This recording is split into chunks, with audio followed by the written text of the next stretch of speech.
Tutajifunza kutoka kitabu cha Mathayo Mtakatifu sura ya 26 mstari wa 26 hadi wa 29. Mathayo 26 hadi 29. Mathayo 26 hadi 29, Biblia inasema, nao walipokuwa wakila, Yesu alitwaa mkate, akabariki, akaumega, akawapa wanafunzi wake, akasema, twaeni mle, huu ndio mwili wangu.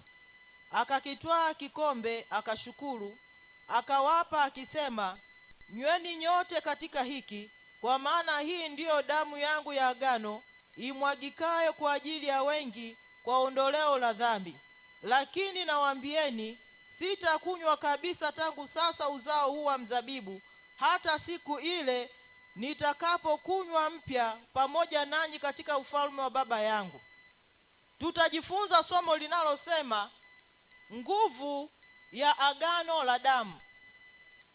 Nguvu ya agano la damu. Agano kwa tafsiri rahisi ni mapatano kati ya pande mbili. Agano ni mapatano kati ya pande mbili, lakini tunapozungumzia agano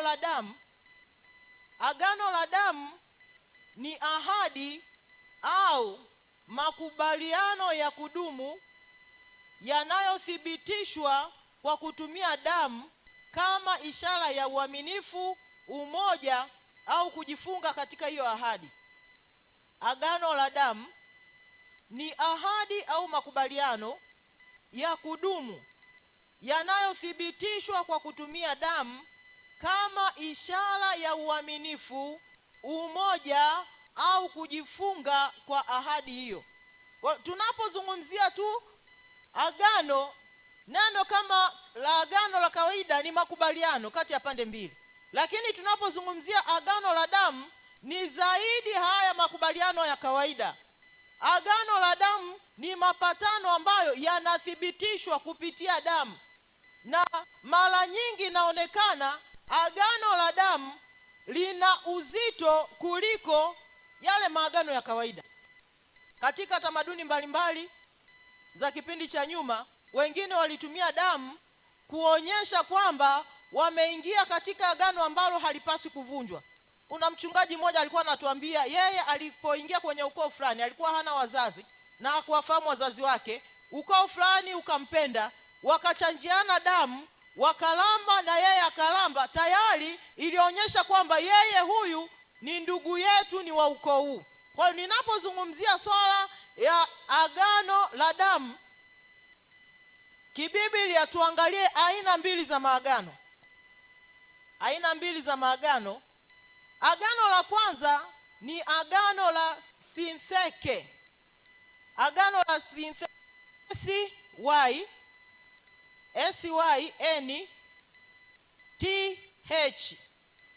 S-Y-N-T-H-E-K-E, sintheke, S-Y-N-T-H-E-K-E.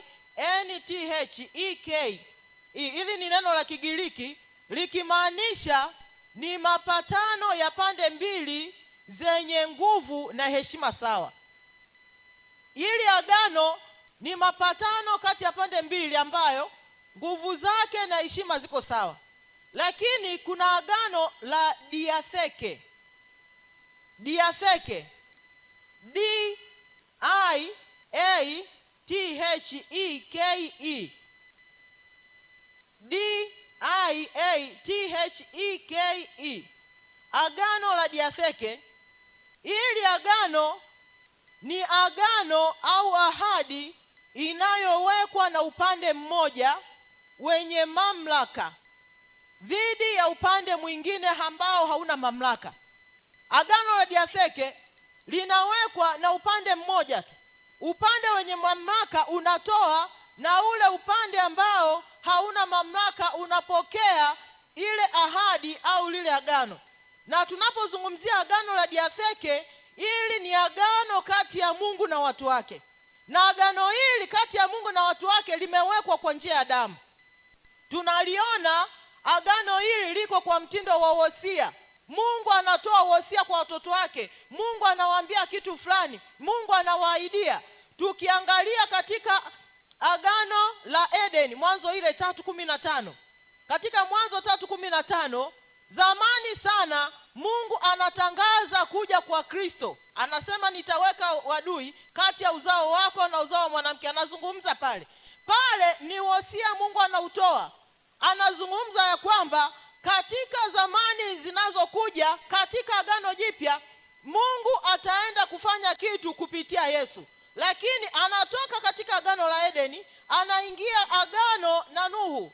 Katika agano la Mungu na Nuhu, uzao wa Kristo unatunzwa. Mungu anamwambia Nuhu, baada ya ile gharika, baada ya watu kufa, anasema ya kwamba hautakufa. Ni agano, ni wosia. Mungu anazungumza na Nuhu, uzao wa Kristo unatunzwa. Anatoka kwa Nuhu, Mungu anaingia kwa Ibrahim. Anamwambia Ibrahimu ya kwamba mataifa yote yatabarikiwa kupitia uzao wako. Na hapa anayesemwa ni Yesu. Anaendelea kusema, anaendelea kutoa wosia, anaendelea kutoa ahadi. Anatoka kwa Ibrahim, anaenda kwa Musa Sinai. Mungu anachagua Israeli kama mzaliwa wa kwanza kupeleka ujumbe kwa mataifa. Bado ahadi inaendelea. Anawaambia kama mtakuwa tunu kweli kweli, anasema ndipo mtakapokuwa kama mtaitii sauti yangu, mtakuwa tunu kwa mataifa. Mungu anaweka agano jingine. Kutoka kwa Musa, Mungu anaweka agano na Daudi. Anamwambia kwamba Masihi atakuja kupitia ukoo wa Daudi. Masihi anaahidiwa na kwamba atateswa, na huyu Masihi ambaye atateswa bado anayelengwa ni Yesu.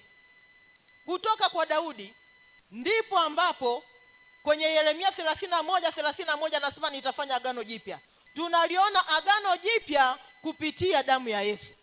Mwili wake unavunjwa, na tunaona unafanywa hivi ili uweze kufaa kwa matumizi ambayo yapo. Bwana Yesu alileta utoshelevu katika maisha yetu.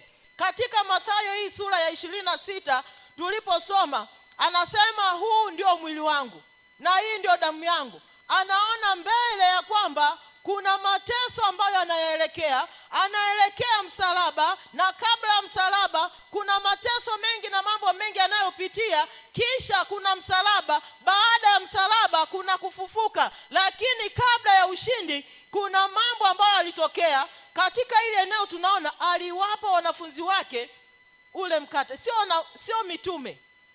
Soma vizuri neno la Mungu linazungumza wanafunzi.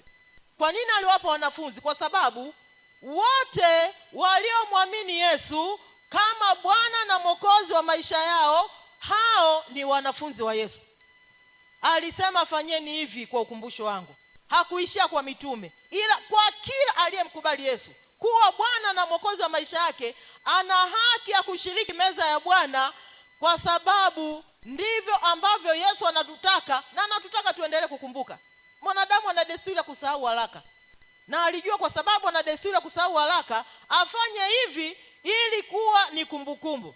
Sasa tumeona agano la Mungu katika agano la kale kote lilithibitishwa kwa damu za wanyama, lakini katika agano jipya linathibitishwa kupitia damu ya Yesu. Sasa damu ya wanyama, jambo la kwanza ilitoka kwa wanyama, lakini damu ya Yesu ilitoka kwa Baba.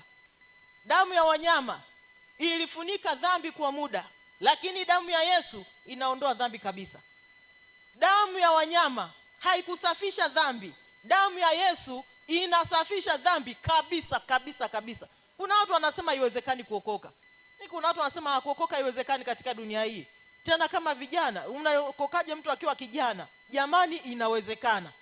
Tunaona damu za wanyama zilijirudia mara kwa mara, lakini damu ya Yesu ilikuwa ni mara moja kwa mara zote. Yesu alipokufa msalabani, yeye alimaliza. Hakuna dhabihu nyingine inayotakiwa ili sisi tuokolewe. Jamani, haipo.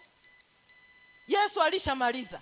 Sasa kupitia agano jipya tunaona damu ya Yesu ni agano ambalo lilimpendeza Mungu kulifanya na sisi watoto wake. Na anasema damu yangu itamwagika. Kwa maneno mengine, alikuwa tayari kujitoa kama dhabihu, alikuwa tayari damu yake imwagike ili sisi ambao tulikuwa maadui wa Mungu tufanyike kuwa rafiki wa Mungu. Sasa kupitia damu ya Yesu kuna faida nyingi sana tunazozipata. Mimi naomba nitaje chache tu. Faida tunazozipata kupitia damu ya Yesu. Faida tunazozipata. Faida ya kwanza, tumesamehewa dhambi zetu. Tumesamehewa dhambi zetu. Tuangalie katika Wakolosai sura ya 2. Wakolosai sura ile ya 2 na mstari wa 13 hadi wa 15. Wakolosai 2:13 hadi 15. Wakolosai 2 mstari wa 13 hadi mstari wa 15, Biblia inasema hivi: na ninyi mlipokuwa mmekufa kwa sababu ya makosa yenu na kutokutahiriwa kwa mwili wenu, aliwafanya hai pamoja naye, akiisha kutusamehe makosa yote, akiisha kuifuta ile hati iliyoandikwa ya kutushitaki kwa hukumu zake, iliyokuwa na uadui kwetu, akaiondoa isiwepo tena, akaigongomelea msalabani. Akiisha kuzivua enzi na mamlaka na kuzifanya kuwa mkogo kwa ujasiri, akizishangilia katika msalaba huo. Tunaona kupitia msalaba, faida ya kwanza, tumesamehewa dhambi zetu. Kifo cha Kristo ndio uhai wetu, wapendwa. Katika mstari wa 13 tuliosoma, kifo chake, mmoja anakufa ili mimi na wewe tuwe hai. Dhambi ni kifo cha kiroho. Mtu anayefanya dhambi, wapendwa, amekufa. Ndio maana kuna vitu vinafanywa macho hayatamani kuona wala masikio hayatamani kusikia. Kuna vitu vinafanyika vichafu sana katika nchi yetu, hata nje ya nchi yetu. Kuna picha za ajabu, mtu yuko tayari kujirusha mitandaoni akiwa hana nguo. Ni vitu vya ajabu sana. Ni kwa sababu gani? Ni mtumwa wa dhambi, ameifia ile dhambi, hajielewi. Na sisi kabla hatujaokoka tulikuwa watenda dhambi. Tunaona mtenda dhambi, yeye ni mtumwa wa dhambi, amekufa kwa ajili ya dhambi. Kama kifo cha kimwili, mtu akifa mwili wake unaharibika. Na tunafahamu mara nyingi mtu akifa hata kumsogelea ni kazi sana. Hata kama alikuwa ni mpendwa, akisha kufa marehemu anabaki kuwa pale. Ndivyo ilivyo kama mtu amekufa kiroho, huyo ni marehemu wa kiroho. Nafsi imekufa, mwili unaonekana uko hai, roho imekufa, hana hofu ya Mungu ndani yake. Kabla tujaokolewa, kila mtu kuna namna ambavyo alipita. Labda wale ambao wamezaliwa ndani ya neema hii, na wengine pia bado walitoka nje wakafanya ya kufanya wakarudi. Na tumesamehewa. Haijalishi ulitenda dhambi kiasi gani, haijalishi uliishi maisha machafu kiasi gani, ukikutana na neema ya Mungu umesamehewa kabisa. Kuna mtu mmoja sehemu fulani akawa anajitambulisha, akasema mimi nina watoto 10 na ngapi. Watu wakamuuliza, uliwapata kwenye neema hii? Akasema enzi zile. Wakawa wanamcheka, lakini akasema jamani, zilikuwa ni enzi zile. Kuna mama mmoja akawa ameokoka, akaingia dhehebu fulani. Yule mama wakaanza kumuogopa kwa sababu alikuwa ni kahaba. Wanawake wakawa wanamchukia, wanasema huyu mtu asija akatuchukulia. Na wengine wanasema ameingia kutafuta ume zetu. Jamani, Yesu anasamehe dhambi, anaondoa kabisa kabisa kabisa. Na mkaka mmoja alikuwa ni mwizi kweli kweli. Ukiacha pikipiki, hata ukiondoa fungo yako, mpe dakika 5, geuka tuingia dukani, pikipiki haipo. Akipita sehemu akikutana na vimbuzi, yeye anafungua tu, anaondoka navyo kama ni vya kwake. Vikuku mtaani anabeba kama ni vya kwake. Siku moja, ilikuwa ni siku ya Jumamosi, akaenda kwenye kanisa alilokuwa anaabudu mamake, akamwambia, akawafuata akakuta wachungaji wawili, akasema nataka niokoke.